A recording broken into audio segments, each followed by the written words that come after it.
안녕하세요. 일하는 개미TV 일김입니다. 오늘 저의 수익률을 캡처해서 보여드리는 정규 업데이트 시간인데요. 자, 이번 주에는 어떤 뉴스들이 주식시장을 덮었는지 한번 보도록 하겠습니다. 이번 주 내내 뜨겁게 지금도 아직 해결되지 않은 사건입니다. 위기설. 새마을금고 위기설입니다. 두 달간 7조 이탈되면서 연체율 비상 이런 얘기가 나왔었고요. 그 다음에 연준에서 FOMC 의사록을 공개했죠. 공개했는데 이게 저 금리 인상을 두 번 정도 더 하겠다는 게 이 파월 형님의 뻥카가 아니라는 게 밝혀졌습니다. 예, 그러면서 주시장이 녹았습니다. 녹았어 이번 주에. 보도록 하겠습니다. 코스피 시장은요 거의 뭐 마이너스 1.5%죠. 이 정도면. 예, 코스피 투자하시는 분들 저희 힘내시고요. 저를 포함해서 힘내야 됩니다. 예, 이 정도로 좌절하면 안 돼요. 예. 그 다음에 이제 코스닥도 코스피에 비하면 선방하긴 했는데 그래도 마이너스 0.1%. 이 정도면 사실 근데 뭐 코스피에 비하면 거의 뭐 안 내린 거죠. 안 내렸어요. 예. 근데 어쨌든 간에 2주 동안 주가가 내리면서 우리 투자자분들 눈물을 흘리셨을 것 같은데요. 자, 뉴스를 조금 더 자세히 살펴보도록 하겠습니다. 새마을금고 위기설입니다. 새마을금고가 PF 대출이 이제 조금 위태롭죠? 위태로우면서 연체율이 빠르게 상승하고 있어서 정부에서 이제 수사를 하겠다는 얘기인데요. 정부에서 대책도 좀 내놨습니다. 보시면은 연체 상위금고 100개 집중관리 대상 선정을 할 거고요. 그다음에 공동대출 200억 원 이상 연체 사업장 87곳을 사업장별 그리고 지역 본부별로 담당자를 지정을 해서 우리 저기 뭐야 변화를 아주 그냥 면밀하고 신속하게 관리하겠다라고 한 거고요. 그다음에 이제 다른 기관과 동일하게 유동성 비율을 80% 이상이 되도록 만들고, 그다음에 부동산 건설업종 대출 한도 규제도 각각 30% 합산 50% 이내로 만들고, 뭐 적립 비율도 130%까지 확대하도록 하겠다. 뭐 대손 충당금을요. 이런 대책들을 내놨었는데요. 이사진법은 웃겼는데 역시 정치는 퍼포먼스가 아닌가라는 생각을 하면서 그래도 좀 이렇게 웃으면서 찍어주셨으면 좋겠는데, 이분 혹시 누군지 아십니까? 예, 행안부 차관이랍니다. 한상섭 행안부 차관님이시고요. 네, 새마을금고 가서 계좌 개설하셨죠.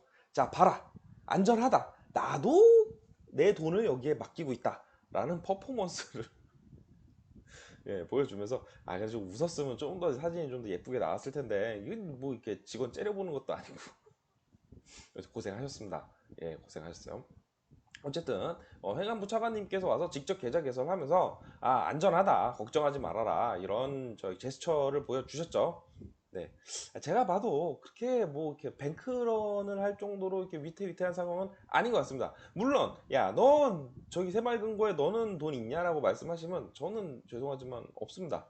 예, 제 집 근처에 없어서 그럴 뿐이에요. 예, 저희 집 근처에 새마을금고가 없기 때문에 새마을금고 통장이 없다 뿐이지, 제가 뭐 내 통장 없으니까 내일이 아니라서 그렇게 얘기하는 거는 아니라는 거 알아주셨으면 좋겠고요. 자, 제 생각에는 물론 이 새마을금고 사건이 뭐 굉장히 큰 사건이기는 한데 그래도 이번 주에 주가가 내려간 데는 요 사건이 이게 사건이라고 하면 사건인데 요게 더 큰 영향을 미치지 않았을까라고 생각을 합니다. FOMC에서 의사록 공개를 했죠. 근데 공개를 했는데 일부 참석자는 25bp의 금리 인상을 선호하거나 인상을 지지할 수 있다고 밝혔다라고 얘기를 다행이지 않습니까? 그래도 이게 일부 참석자라는 게 다수의 참석자가 아니고 일부 참석자가 그랬다는 거고요. 어쨌든 그래서 FOMC 위원들은 지난 1년 동안 통화 긴축 정책 진짜 가파르게 올렸죠. 금리를 진짜 가파르게 올렸는데 이게 이 누적 효과가 경제에 어떤 영향을 미치는지 관찰할 시간이 필요하다는 이유로 결국 동결을 결정했다라고 연준은 밝혔다. 이게 무슨 얘기입니까? 올리고 싶었는데 금리를 올리려고 했는데 사실은 이제 그 1년간 너무 가파르게 올렸는데 이게 경제에 어떤 영향을 줄지 한번 지켜보는 게 좋지 않겠니? 라고 회의에서 결정을 했다라는 거죠. 그동안 사실 진짜 가파르게 올리기는 했어요. 이런 경우가 사실은 거의 없었죠. 제 살아생전에는 없었던 것 같습니다. 뭐 그렇게 되게 길게 오래 살지는 않았지만 어쨌든 제 살아생전에는 처음 보는 금리 인상이었고요. FOMC 위원들도 사실은 부담스러운 거죠.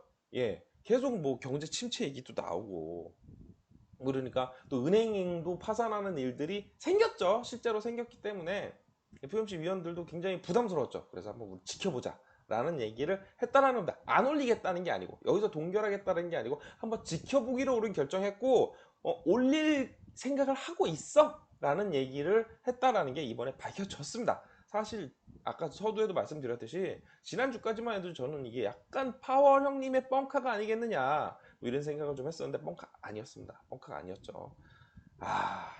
걱정입니다. 그래서 어쨌든 기준금리 선물시장 투자자들은요 7월에 금리 인상할 확률이 90% 이상이라고 보고 있다라는 거죠. 네, 제 생각에도 올릴 것 같습니다. 네, 금리 주식시장 빠지는 게 이해가 되죠. 어쨌든 그래서요 이번 주 하루 빼고 쭉쭉쭉 떨어졌죠. 하루 빼고 떨어져서 결국에는 거의 뭐 1.5% 이상의 금리가 지수가 빠졌습니다. 지수 빠졌고요. 지수가 빠졌는데 뭐 제 계좌가 버틸 수 있습니까? 제 계좌. 예, 지난주 위에 게 지난주죠. 999만 6,387원. 예, 순자산 총액이 이랬었는데 980만 원이 되면서 19만 원이 빠졌죠. 거의 20만 원. 예. 2%가 빠졌습니다. 2%가 거의. 개별 종목으로 보면요. 한국조선해양 많이 올랐다고 생각해서 팔았어요. 오르니까, 왜냐면은 이게 제가 조선 쪽에 대해서 뭐 특별한 정보를 가지고 투자했던 게 아니고 그냥 오르니까 투자를 했던 거라 올라서 팔았습니다. 팔았고요. 한샘을 샀는데요. 한샘을 왜 라고 말씀하시는 분들이 있으실 것 같은데 조만간 영상 만들어서 올리겠습니다. 왜 한샘을 샀는지. 그 다음에 이제 네이버랑 삼지엔터테인먼트의 비중을 좀 늘렸습니다. 요것도 사실은 요거 비중을 늘린 이유도 한샘을 산 이유랑 같아요. 요거 조만간 영상 만들어서 올리도록 하겠습니다. 해외 계좌도 많이 빠졌습니다. 해외 계좌 그죠? 연준이 금리를 올리겠다는데 뭐 우리나라 지수만 빠질 리가 없죠. 그래서 플러스 13만 3천 원에서 플러스 6만 8천, 그래도 플러스죠. 그래도 플러스인데 줄었고요. 디즈니 한 주 더 샀습니다. 디즈니 한 주 더 샀고 쿠팡이 좀 빠져서 평가 손익이 내려갔습니다.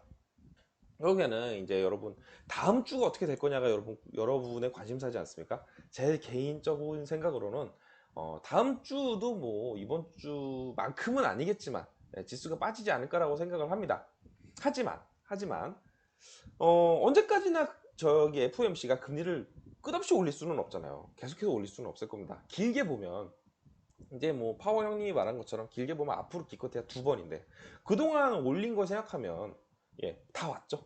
다 왔기 때문에 조금만 길게 생각하시면은 지금도 투자하기에 좋다라는 것이 저의 생각이기는 한데 뭐 이렇게 플러스 계좌를 보여주면서 이런 얘기를 해야 여러분에게 설득력 있을 것 같은데 뭐 매주 뭐 플러스였던 주가 몇 주 있었죠. 몇 주 있었긴 한데 거의 대부분 마이너스 주죠. 그래서 이런 얘기를 하는 게 무슨 의미가 있나 싶기는 한데 그래도 아직까지는 투자하기에 길게 봤을 때 좋지 않나 라는 생각을 하면서 여러분 뭐 너무 우울해하지 마시고 다음 주도 화이팅 해야죠. 우리 끝까지 우리 긍정의 마인드를 잊지 말고 화이팅 부탁드리겠습니다. 영상 보시고요, 구독과 좋아요 꼭 좀 부탁드립니다. 감사합니다.